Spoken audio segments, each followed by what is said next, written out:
Hello, and welcome back to our channel, Ventura Health, your go-to source for all things ICHRA, health insurance, and wellness.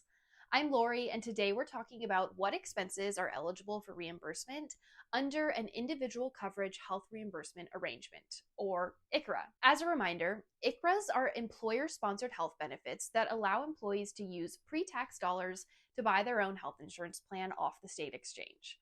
Sometimes employees will purchase plans that are less than the amount of money provided by their employer each month. And when this happens, employees can use their extra dollars to pay for qualified medical expenses.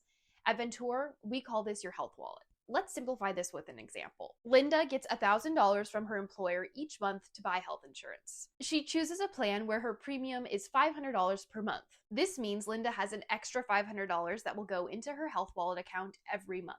Depending on your employer, sometimes this money will roll over year after year, other times it won't. So if you have an ICHRA, make sure you check with your employer about your health wallet rules. The list for what can be covered by your ICHRA health wallet is long, so be sure to check out the blog linked below that lists a ton of items that are covered.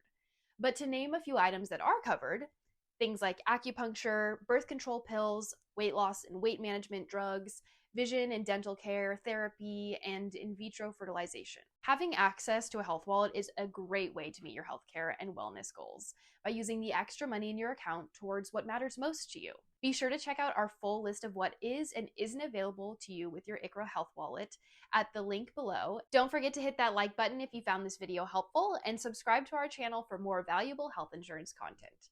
Take care, stay healthy, and I'll see you soon.